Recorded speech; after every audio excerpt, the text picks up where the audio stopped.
கிறிஸ்துவின் சபையார் வழங்கும் கிறிஸ்துவின் வசனம் நிகழ்ச்சியை கேட்க உங்கள் யாவரையும் அன்புடன் அழைக்கிறோம். கிறிஸ்துவின் வசனம், இது கிறிஸ்தவர் கீதம். பரிசுத்த வேதம் பறைசாற்றும் வசனம், கிறிஸ்துவின் வசனம், இது கிறிஸ்தவர் கீதம். கிறிஸ்துவின் சபையார் வாழ்த்தி வழங்கும் கிறிஸ்துவின் வசனம், இது கிறிஸ்தவர் கீதம்.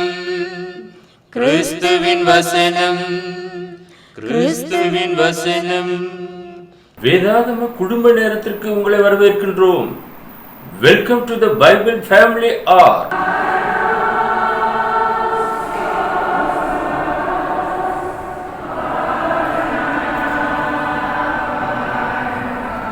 நம்முடைய ஆண்டவரும் இரட்சகருமாகிய இயேசு கிறிஸ்து சொல்லியிருக்கிறார், வேத வாக்கியங்களை ஆராய்ந்து பாருங்கள், அவைகளால் உங்களுக்கு நித்திய ஜீவன் உண்டென்று எண்ணுகிறீர்களே, என்னை குறித்து சாட்சி கொடுக்கிறவைகளும் அவைகளே என்று.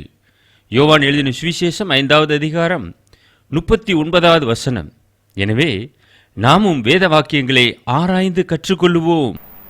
அன்பானவர்களே, வேதாகம குடும்ப நேர நிகழ்ச்சிக்கு உங்கள் யாவரையும் நம்முடைய ஆண்டவராய் இயேசு கிறிஸ்துவின் பரிசுத்தமான நாமத்தில் வாழ்த்தி வரவேற்பதிலே மிகுந்த மகிழ்ச்சி அடைகிறோம். இந்த நாள் வேதாகம குடும்பங்கள் நிகழ்ச்சியிலே பிலிப்புவின் குடும்பம், த ஃபேமிலி ஆஃப் பிலிப். புதிய ஏற்பாட்டு புத்தகத்திலே அப்போஸ்தலர் நடவடிக்கைகள் 6வது அதிகாரம் 3வது வசனத்திலே, ஆதலால் சகோதரரே, பரிசுத்த ஆவியும் ஞானமும் நிறைந்து நற்சாட்சி பெற்றிருக்கிற 7 பேரை உங்களில் தெரிந்து கொள்ளுங்கள், அவர்களை இந்த வேலைக்காக ஏற்படுத்துவோம் என்று முதல் நூற்றாண்டு சபையானது நற்சாட்சி பெற்ற 7 பேரை தேர்வு செய்தார்கள். சபையின் வளர்ச்சிக்காக இந்த 7 பேர் தேர்வு செய்யப்பட்டார்கள். அந்த 7 பேரிலே ஒருவன் தான் இந்த பிலிப்பு. ஆதி அப்போஸ்தலர்கள் 12 பேர் அங்கே இருக்கிறார்கள். அங்கே அந்த சபையானது வளர்ந்திருக்கிறது.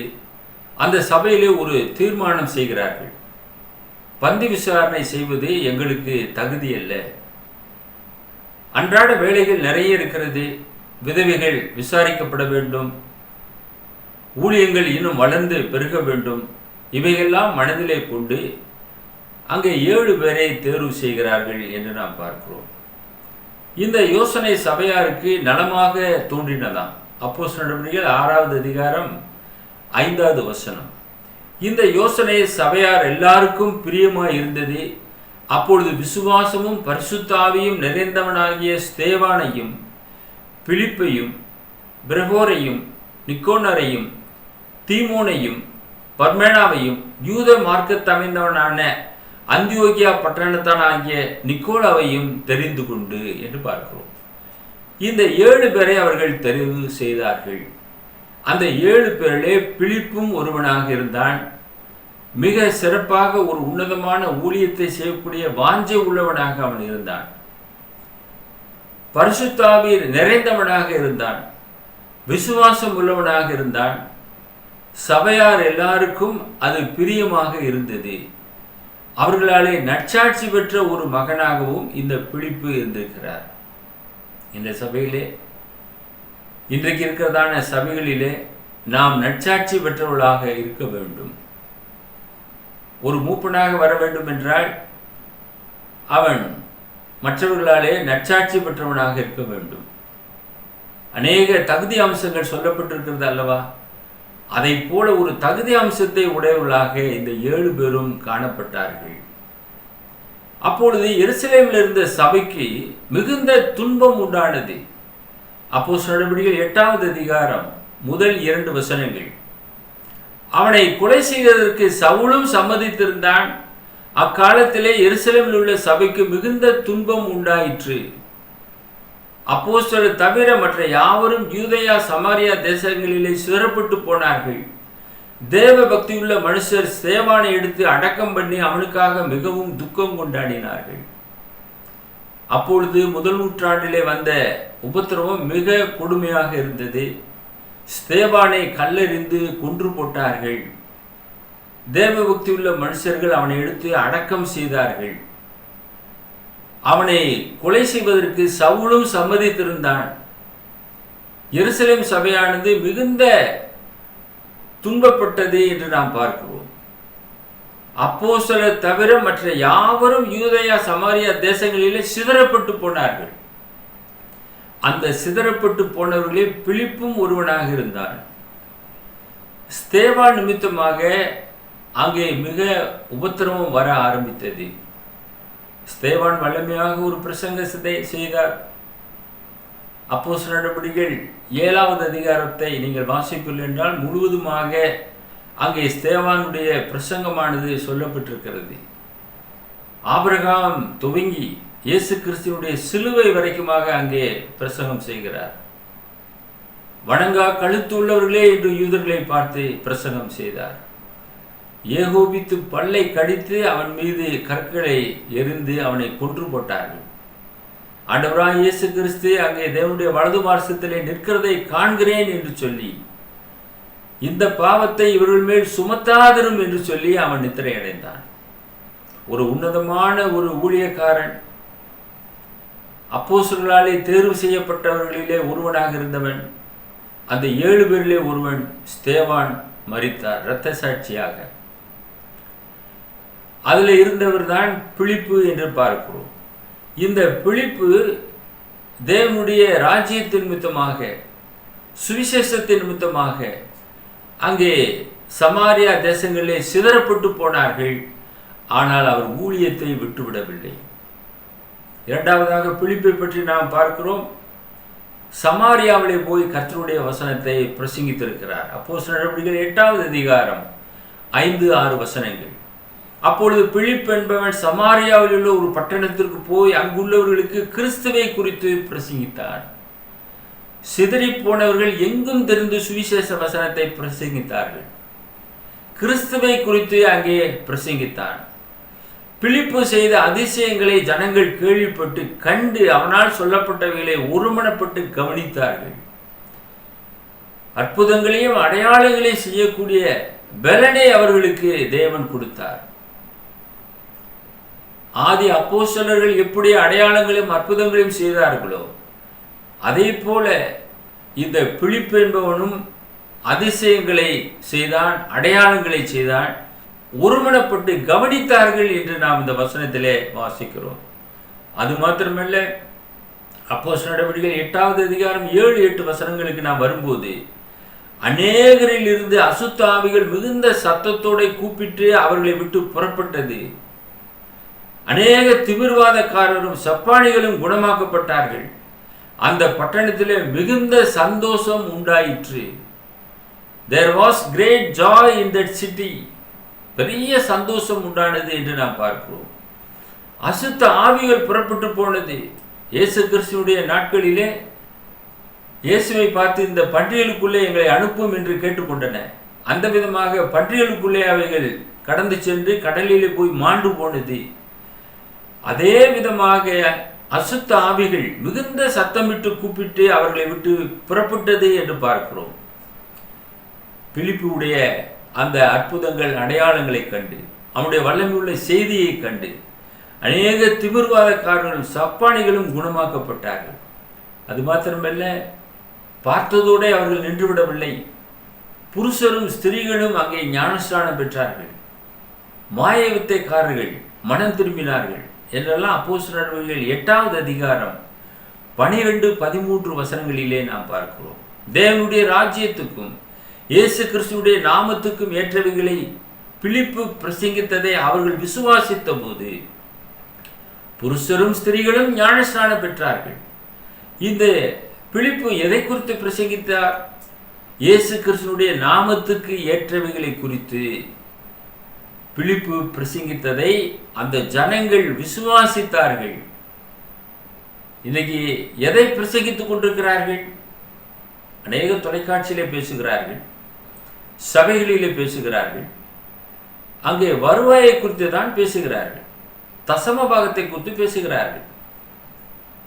தங்களுடைய தேவைகளை குறித்து ஜனங்களுக்கு தெரியப்படுத்துகிறார்கள். இங்கே ஆதி அப்போஸ்தலர்களோ அல்லது இந்த 7 பேரோ அந்த விதமாக பேசவில்லை. கிறிஸ்துவை குறித்து பிரசங்கித்தார்கள், சுவிசேஷத்தை பிரசங்கித்தார்கள். அதுதான் ஒரு சுவிசேஷனுடைய வேலை. ஒரு போதகனுடைய வேலை பைபிளில் இருக்கிறதான சுவிசேஷ வசனங்களை எடுத்து சொல்ல வேண்டும். இயேசு கிறிஸ்துவுடைய அற்புத அடையாளங்களை எடுத்து சொல்ல வேண்டும். முற்பிதாக்களுடைய சரித்திரத்தை எடுத்து ஜனங்களுக்கு கற்றுக் கொடுக்க வேண்டும். இதையேதான் பிலிப்பு பிரசங்கம் செய்தார். அதை விசுவாசித்த ஜனங்கள் புருஷரும் ஸ்திரீகளும் ஞானஸ்நானம் பெற்றார்கள். குழந்தைகள் அல்ல. இன்றைக்கு குழந்தைகளுக்கு ஞானஸ்நானம் கொடுக்கிறார்கள். நிறைய திருச்சபைகளே அது நடந்து கொண்டிருக்கிறது. ஆனால் இங்கே நாம் வசனத்திலே வாசிக்கிறோம், இந்த சுவிசேஷத்தை கேட்ட புருஷரும் ஸ்திரீகளும். புருஷர் என்று சொல்லும்போது விசுவாசத்துக்கு ஏதுவானவர்கள், பக்குவமானவர்கள், நன்மை தீமை இன்னதென்று உணரக்கூடிய பக்குவம் நிறைந்தவர்கள். அவர்கள் ஞானஸ்நானம் பெற்றார்கள். அப்பொழுது சீமோனும் விசுவாசித்து ஞானஸ்நானம் பெற்று பிலிப்பை பற்றி கொண்டு அவனால் நடந்த அடையாளங்களையும் பெரிய அற்புதங்களும் பிரமித்தான். இந்த சீமோன் ஒரு மாயவித்தைக்காரன். மாயவித்தையினாலே ஜனங்களிலே அநேகரை பிரமிக்க செய்து கொண்டு வந்தவன். அவனும் இதற்கு கீழ்ப்படுகிறான். பிலிப்பினால் செய்யப்பட்ட அடையாளங்கள், அற்புதங்கள், இவைகளை கண்டு அவன் பிரமித்தான். இவர்கள் அறிவிக்கிற இயேசு கிறிஸ்து தான் மெய்யான ஜீவன் உள்ளவர், நித்தியமானவர் என்பதை அறிந்து கொண்டு தன்னுடைய மாயவித்தை எல்லாமே ஏமாற்று வேலைகள் என்பதை ஒத்துக்கொண்டு அவைகளெல்லாம் தூக்கி வீசி எறிந்துவிட்டு அவனும் ஞானஸ்நானம் பெற்றான். இந்த செய்தியை கேட்டுக்கொண்டிருக்கிற அருமையான தொலைக்காட்சி நேயரே, நீங்கள் ஒரு மாயவித்தைக்காரராக இருப்பீர்கள் என்றால் இந்த சீமோனை போல நீங்களும் மனம் திரும்ப வேண்டும். மாய வித்தைகள் என்பது ஏமாற்று வேலைகள், மற்றவர்களை ஏமாற்றக்கூடிய ஒரு செயல். அதை ஒருபோதும் நீங்கள் செய்யாதிருங்கள். அப்படி செய்வீர்கள் என்றால் உங்களை நீங்களே ஏமாற்றிக் கொள்கிறீர்கள் என்று அர்த்தம். இஸ்ரவேலுக்கு விரோதமான குறிச்சொல்லுதலும் இல்லை, அங்கே மாற்று உபதேசங்களும் இல்லை, மாய வித்தைகளும் இல்லை, குறிச்சொல்லுதலும் இல்லை. தேவன் வல்லவராக இருக்கிறார். அவர் சொல்ல ஆகும், அவர் கட்டளையிட நிற்கும். அவருடைய வல்லமையுள்ள வார்த்தைக்கு கீழ்ப்படியுங்கள், அப்பொழுது உங்களுடைய ஆத்மா ரட்சிப்பை பெறும். இந்த சீமோனை போல நீங்களும் விசுவாசித்து ஞானஸ்நானம் பெற்று உங்களுடைய ஆத்துமா ரட்சிக்கப்பட உங்களை கர்த்தருக்கு ஒப்புக் கொடுங்கள். மூன்றாவதாக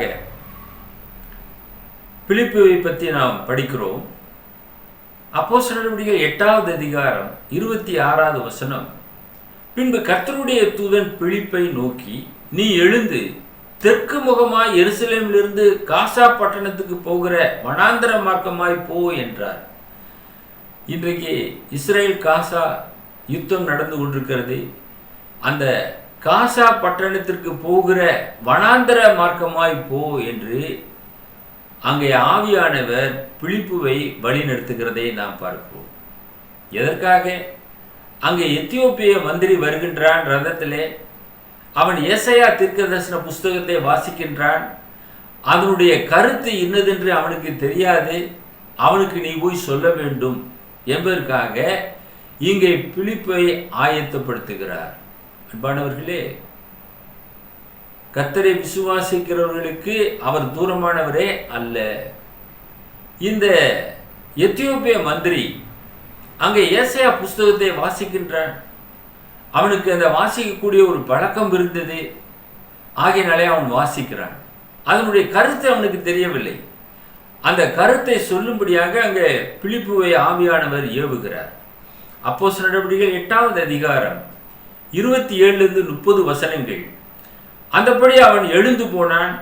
அப்பொழுது எத்தியோப்பியருடைய ராஜஸ்திரியாகிய கந்தாகே என்பவளுக்கு மந்திரியும் அவளுடைய பொக்கிஷம் எல்லாவற்றிற்கும் தலைவனுமாயிருந்த எத்தியோப்பியனாகிய ஒருவன் பணிந்து கொள்ளும்படி எருசலேமுக்கு வந்திருந்து ஊருக்கு திரும்பி போகும்போது தன் ரதத்திலே உட்கார்ந்து ஏசாயா தீர்க்கதரிசியின் ஆகமத்தை வாசித்துக் கொண்டிருந்தான்.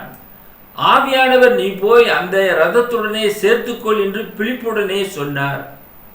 அப்பொழுது பிலிப்பு ஓடி போய் சேர்ந்து அவன் ஏசாயா தீர்க்கதரிசியின் ஆகமத்தை வாசிக்கிறதை கேட்டு, நீ வாசிக்கிறவர்களின் கருத்து உமக்கு தெரியுமா என்ற ஒரு கேள்வியை கேட்டான். அன்பானவர்களே, இச்சிறியரிலே ஒருவரும் கெட்டுப்போவது தேவனுடைய சுத்தம் அல்ல. இந்த மந்திரி ரட்சிக்கப்பட வேண்டும் என்பதற்காக அங்கே பிலிப்புவை ஆயத்தப்படுத்துகிறார். பிலிப்பு எருசலேம் சபையில் இருந்தவர்களே நற்சாட்சி பெற்ற ஒரு மனிதன், ஊழியத்துக்காக பிரித்தெடுக்கப்பட்டவன். அவனுக்கு ஆவியானவர் வழிநடத்துகிறார். நீ மந்திரியோட கூட சேர்ந்து கொள், ஓடிப்போய் அந்த ரதத்திலே ஏறிக்கொள். அவனுக்கு அந்த ஏசாயா தீர்க்கதரிசியினுடைய காரியத்தை விளக்கமாக எடுத்து சொல்லு என்று அனுப்புகிறார்.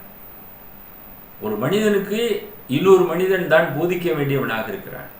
எனவே சுவிசேஷகர்கள், போதகர்கள், ஆதி அப்போஸ்தலர்கள் தேவனால் ஏற்படுத்தப்பட்டார்கள். எதற்காக? சபையின் வளர்ச்சிக்காக. நாம் எல்லாருமே அந்த ஒரே சபையிலே அங்கங்களாக இணைக்கப்படுகிறோம். ரட்சிக்கப்படுகிறவர்களை கர்த்தர் அனுதினமும் சபையிலே சேர்க்கிறார். இந்த மந்திரி கர்த்தருடைய சபையிலே சேர்க்கப்பட வேண்டும் என்பதற்காக அவனுக்கு ஞானஸ்நானத்தை குறித்து போதிக்கத்தக்கதாக அங்கே பிலிப்பு அனுப்பப்படுகிறார். அப்போஸ்தலர் நடவடிக்கைகள் 8வது அதிகாரம் 34 38 வசனங்கள். மந்திரி பிலிப்பை நோக்கி, தீர்க்கதரிசி யாரை குறித்து இதை சொல்லுகிறார்? தம்மை குறித்தோ வேறொருவரை குறித்தோ எனக்கு சொல்ல வேண்டும் என்று கேட்டுக்கொண்டான். ரதத்தில் ஏறும்படியாக சொன்னான். பிலிப்பு ரதத்தில் ஏறிக்கொண்டான். அப்பொழுது அவன் அதனுடைய விளக்கத்தை கேட்கிறான். அப்பொழுது பிலிப்பு பேசத் தொடங்கி இந்த வேத வாக்கியத்தை முன்னிட்டு இயேசுவை குறித்து அவனுக்கு பிரசங்கித்தான். அவன் வாசித்தது ஏசாயா தீர்க்கதரிசன புஸ்தகம். அதை குறித்து விளக்கமாக பேசும்போது இயேசுவை குறித்து பிரசங்கித்தான். ஏசாயா தீர்க்கதர் இயேசுவை குறித்து முன்கூட்டிய தீர்க்கதரிசனமாக சொல்லியிருக்கிற காரியத்தை இவன் எடுத்துரைக்கிறான். இவ்விதமாக அவர்கள் வழி நடந்து போகையில் தண்ணீர் உள்ள ஒரு இடத்துக்கு வந்தார்கள். அப்போது மந்திரி, இதோ தண்ணீர் இருக்கிறதே, நான் ஞானஸ்நானம் பெறுகிறதுக்கு தடை என்ன என்றான். அப்பொழுது மந்திரி தடை என்ன என்று கேட்கிறான். அதற்கு பிலிப்பு, நீர் முழு இருதயத்தோடு விசுவாசித்தால் தடையில்லை என்றான். அப்போது அவன், இயேசு கிறிஸ்துவை தேவனுடைய குமாரன் என்று விசுவாசிக்கிறேன் என்று சொல்லி ரதத்தை நிறுத்த சொன்னான். அப்பொழுது பிலிப்பு மந்திரி ஆகிய இருவரும் தண்ணீரில் இறங்கினார்கள். பிலிப்பு அவனுக்கு ஞானஸ்நானம் கொடுத்தான் என்று பார்க்கிறோம்.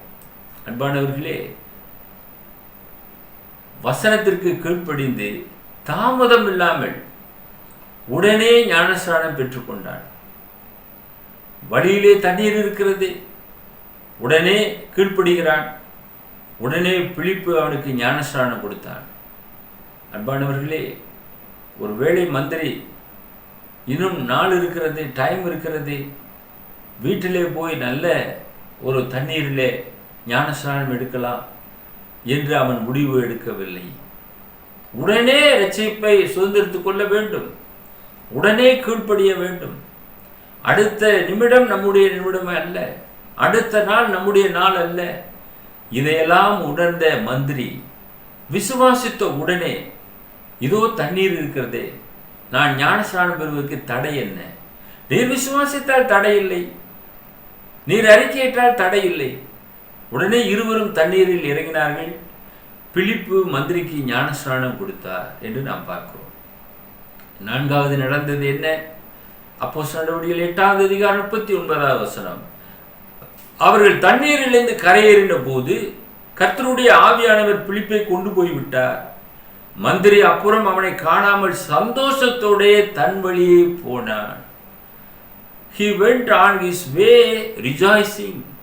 சந்தோஷத்தோடே அவன் கடந்து செல்கிறான். அன்பானவர்களே, சந்தோஷம் என்பது எப்பொழுது வரும்? கிறிஸ்துவுக்குள்ளாக வரும். கிறிஸ்துவுக்குள்ளான ஒரு நிறைவான சந்தோஷத்தை அவன் பெறுகின்றான். தன் வழியே போனான் என்று பார்க்கிறோம். மந்திரி அப்புறம் அவனை பார்க்கவே இல்லை. இன்றைக்கு அநேகர் ஞானஸ்நானம் எடுத்து விட்டால் தொடர்ந்து ஏதாவது கிடைக்கும் என்று எதிர்பார்த்து காத்திருக்கிறார்கள். அன்பானவர்களே, ஞானஸ்நானம் பெற்ற ஒரு சகோதரனுக்கோ ஒரு சகோதரிக்கோ என்ன கிடைக்கும்? பரலோகத்திலே நித்திய வாழ்வு கிடைக்கும். ஜீவ புஸ்தகத்திலே அவருடைய பெயர் எழுதப்படும். உலக பிரகாரமான எந்த விதமான ஒரு நன்மையும் நாம் எதிர்பார்த்து ஞானஸ்நானம் எடுக்கக்கூடாது. அந்த விதமாக மந்திரி ஞானஸ்நானம் எடுத்தார். எந்த விதமான எதிர்பார்ப்பும் இல்லை. ஆத்துமா ரட்சிக்கப்பட வேண்டும், ஜீவ புஸ்தகத்திலே இடம்பெற வேண்டும்.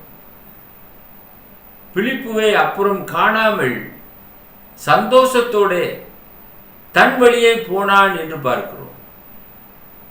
ஏனென்றால் அவனுக்கு உள்ளாக ஒரு பெரிய சந்தோஷம் வந்துவிட்டது, ஒரு நிறைவு வந்துவிட்டது. அந்த சந்தோஷத்தோட அவன் கடந்து செல்கிறான்.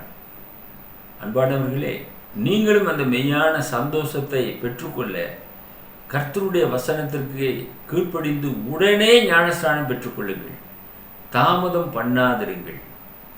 பிலிப்பு தொடர்ந்து ஊழியம் செய்தார். அதோடு அவர் நின்றுவிடவில்லை. அவருடைய குடும்பத்தை குறித்து நாம் வேதாகமத்திலே பார்க்க முடியவில்லை. ஆனால் அவர் கர்த்தருடைய சபையாகிய அந்த குடும்பத்திலே ஒரு சரியான ஒரு அங்கத்தினராக அவர் இருந்தார் என்று நாம் அறிந்து கொள்கிறோம். அப்போஸ்தலர் நடவடிக்கைகள் 6வது அதிகாரம் 6வது வசனத்திலே அப்போஸ்தலர்களுக்கு முன்பாக நிறுத்தினார்கள். இவர்கள் ஜெபம் பண்ணி அவர்கள் மேல் கைகளை வைத்தார்கள். அவர்கள் கைகளை வைத்தார்கள். பரிசுத்தாவினுடைய வரம் அவர்களுக்கு தந்தரப்பட்டது. அப்போஸ்தலர்களே பிதாவாகிய தேவன் பலப்படுத்தினார். அப்போஸ்தலர்கள் இந்த 7 பேருக்கு கைகளை வைத்ததினாலே பரிசுத்த ஆவியானவருடைய வரம் அவர்களுக்கும் கொடுக்கப்பட்டது. ஆனால் இந்த 7 பேர் மற்ற ஒரு 7 பேரை உருவாக்கவில்லை. 7 பேர் மீது கைகளை வைக்கவில்லை. பைபிளை நாம் எங்கேயுமே பார்க்க முடியாது. அப்போஸ்தலர்கள் வேற மற்ற 7 பேரை எங்கேயாவது தேர்வு செய்தார்களா என்றால் அதுவும் இல்லை. இந்த 7 பேர் மாத்திரம்தான் தேர்வு செய்யப்பட்டார்கள். இது வேதாகமத்தினுடைய போதனையாக இருக்கிறது. இன்றைக்கு இதை அப்படியே எடுத்துக்கொண்டு நாங்களும் எங்கள் சபையிலிருந்து நற்சாட்சி பெற்ற 7 பேரை தேர்வு செய்து கைகளை வைத்து இந்த ஊழியத்திற்காக அனுப்புகிறோம் என்று அனுப்புகிறார்கள். இது கட்டளையாக நமக்கு கொடுக்கப்படவில்லை. அன்றைய நாட்களிலே முதல் நூற்றாண்டு சபையிலே செய்தார்கள். அன்றைக்கு இருந்த அப்போஸ்தலர்கள் மட்டுமே அப்போஸ்தலர்கள். இன்றைக்கு யாரும் அப்போஸ்தல பட்டத்தை ஒருவர் தரித்து கொள்ள முடியாது. ஏனென்றால் இயேசு கிறிஸ்துவினுடைய பிறப்பு முதல் உயிர்த்தெழுதல் வரைக்குமாக இருந்த நபர்களிலே ஒருவராக இருக்க வேண்டும். அவர்கள் இப்பொழுது யாருமே இல்லை. அதனால் அப்போஸ்தல பட்டத்தை பெற முடியாது. அதே போல அப்போஸ்தலர்கள் கைகளை வைத்து 7 பேர் கொடுத்தார்கள். அந்த அப்போஸ்தலர்கள் இன்று இல்லை. அதனாலே வேறு ஒரு 7 பேருக்கு நாம் வைக்க முடியாது என்பதை நாம் புரிந்து கொள்ள வேண்டும். ஆக வேதாகமம் பேசக்கூடிய இடத்திலே நாம் பேச வேண்டும். வேதாகமம் அமைதியாக இருக்கக்கூடிய இடத்திலே நாமும் அமைதியாக இருக்க வேண்டும். இப்படியாக வேத வசனத்தை கைக்கொள்ள வேண்டியது எல்லோரும் மேலும் விழுந்த கடமையாக இருக்கிறது என்பதை தயவு செய்து நீங்கள் மறந்து போக வேண்டாம். அப்போஸ்தலருடைய 4வது அதிகாரம் 36-37 வசனத்திலே நாம் பார்க்கும்போது சீப்புரு தீவானும் லேவியனும் அப்போஸ்தலராலே ஆறுதலின் மகன் என்று அர்த்தம் கொள்ளும் பர்னபா என்னும் மறுபேறு பெற்றவனுமாகிய யோசே என்பவன் தனக்கு உண்டாயிருந்த நிலத்தை விற்று அதன் கிரயத்தை கொண்டு அப்போஸ்தலருடைய பாதத்திலே வைத்தான். அன்றைக்கு குடும்பமாக இருந்தார்கள் என்பதற்கு இது ஒரு உதாரணமாக இருக்கிறது. இந்த பர்னபா என்று சொல்லக்கூடியவன் அப்போஸ்தலர்களாலே ஆறுதலின் மகன் என்று அழைக்கப்பட்டான். எதனாலே? அன்றைக்கு நிலத்தை விற்று அவரவர்கள் கொண்டு வந்து அப்போஸ்தலருடைய பாதத்திலே வைத்தார்கள். அதே போல இந்த பர்னபா என்று மறுபேறு பெற்றவனாகிய யோசே என்பவன் தன்னுடைய பங்கிற்காக உண்டாயிருந்த நிலத்தை விற்று அதன் கிரயத்தை கொண்டு வந்து வைத்தான். அவன் ஆறுதலின் மகனாக இருந்தான். அநேகருக்கு உதவி செய்யக்கூடிய ஒருவனாக இருந்தான். இந்த கர்த்தருடைய குடும்பத்திலே இவர்கள் எல்லோருமே அங்கங்களாக இருந்தார்கள். கர்த்தர் ஏற்படுத்தின அந்த குடும்பத்திலே அங்கமாக இருந்தான் பிலிப்பும். அதே போல பர்னபா எப்படி இருந்தாரோ அதே போல பிலிப்பு. யாருமே என்னுடையது என்று அவர்கள் சொல்லவில்லை. சகலத்தையும் பொதுவாக வைத்து அனுபவித்தார்கள். ஒரு குடும்பத்திலே அண்ணன் தம்பி அக்கா தங்கை எப்படி இருப்பார்களோ, பெற்றோர்கள் எப்படி இருப்பார்களோ, அதே போல முதல் நூற்றாண்டு சபையானது இருந்தது. அந்த சபை இன்றும் உருவாக்கப்பட வேண்டும். அதே போல அதே வழியிலே உருவாக்க வேண்டும். நீங்கள் முயற்சிப்பீர்களா? அப்படி உருவாக்குவோம் என்றால் அது கர்த்தருடைய சபையாக இருக்கும், அது கர்த்தருடைய குடும்பமாக இருக்கும், கர்த்தருடைய திராட்சை தோட்டமாக இருக்கும். அதை பிதாவாகிய தேவன் குத்தி எருப்போடுவார். அதில் இருக்கக்கூடிய செடியில் இருக்கக்கூடிய கொடிகளில் இருக்கக்கூடிய நாம் அவருக்கேற்ற கனிகளை கொடுத்து ஆசீர்வாதமான ஒரு வாழ்க்கை வாழ்வோம். அதற்கு நீங்கள் ஆயத்தமாக இருங்கள். ஐந்தாவதாக நமக்கு என்ன பாடம் என்று நாம் பார்க்கும்போது, கர்த்தருடைய பணியை தொடர்ந்து செய்து வந்தான் என்று நாம் பார்க்கிறோம். இந்த பிலிப்பு என்று சொல்லக்கூடிய இந்த சுவிசேஷகன் கர்த்தருடைய பணியை இடைவிடாது செய்தான். செல்லக்கூடிய இடங்களுக்கு எல்லாம் சுவிசேஷத்தை பிரசங்க செய்தான். ஒரு சுவிசேஷகன் என்ன செய்ய வேண்டும்? சுவிசேஷ வேலையை செய்ய வேண்டும். அப்போஸ்தலனாகிய பவுல் கூட தீமோத்தேயுக்கு சுவிசேஷனுடைய வேலையை செய் என்று சொல்லுகிறார். ஒரு சுவிசேஷகன் அவனுடைய வேலையை செய்ய வேண்டும். அது அவன் மேல் விழுந்த கடமை. அதை பிலிப்பு செய்தார். அப்போஸ்தலர் 8:40 பிலிப்பு ஆசோத்திலே காணப்பட்டு அவ்விடத்திலிருந்து பிரயாணம் பண்ணி செசரியாவுக்கு வருகிற வரை சகல பட்டணங்களிலும் சுவிசேஷத்தை பிரசங்கித்து கொண்டு வந்தான். மந்திரிக்கு ஞானஸ்நானம் கொடுத்துட்டாரு. மந்திரி அப்புறம் போயிட்டாரு. இவர் சந்தோஷத்தோட திரும்பி வந்து என்ன செய்கிறாரு? ஆசோத்தில் காணப்படுகிறார். இந்த ஆசோத்து இருக்கக்கூடிய ஜனங்களுக்கு அங்கே பிரசங்கம் செய்கிறார்.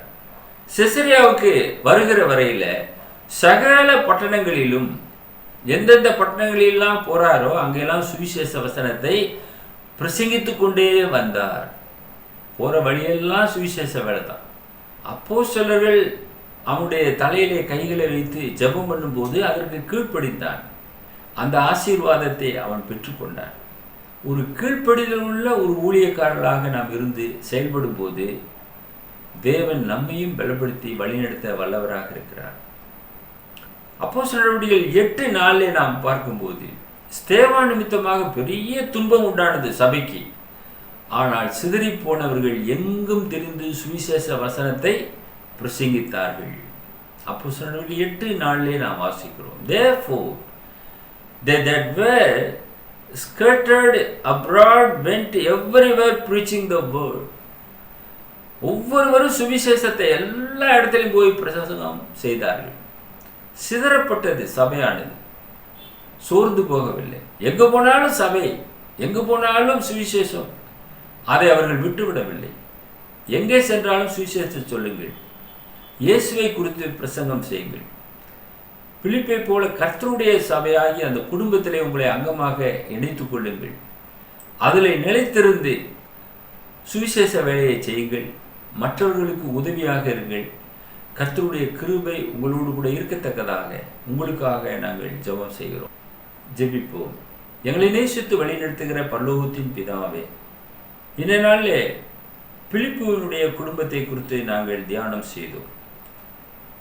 பிலிப்பு உண்மையும் உத்தமுள்ள ஒரு மனிதனாக ஊழியம் செய்ததைப் போல, சுவிசேஷத்தை எல்லா இடங்களிலுமே சென்று பிரசங்கித்ததைப் போல, இந்த நிகழ்ச்சியை கேட்டுக்கொண்டிருக்கிறதான அருமையான தேவனுடைய பிள்ளைகள் உடைய வார்த்தைக்கு கீழ்ப்படிந்து கர்த்தருடைய சபையிலே தங்களை இணைத்து கொண்டு பிலிப்புவை போல ஊழியம் செய்யத்தக்கதாக அவர்களையும் ஆசீர்வதித்து வழிநடத்தியல்ல வேண்டுமாய் எங்கள் அன்பின் ஆண்டவர் இயேசு கிறிஸ்துவின் மூலமாக இந்த ஜெபத்தை ஏறெடுக்கிறோம் எங்கள் பரலோகத்தின் பிதாவே. ஆமீன். Our mobile number 944-355-8041. Another number 6379350509. Email address urgentandglory@gmail.com. View our The Word of Christ program on YouTube channel. May God bless you all. மீண்டும் அடுத்த நிகழ்ச்சியில் உங்களை சந்திக்கும் வரை கர்த்தருடைய கிருபை நம் அனைவரோடும் கூட இன்றும் என்றும் சதா காலங்களிலும் இருப்பதாக.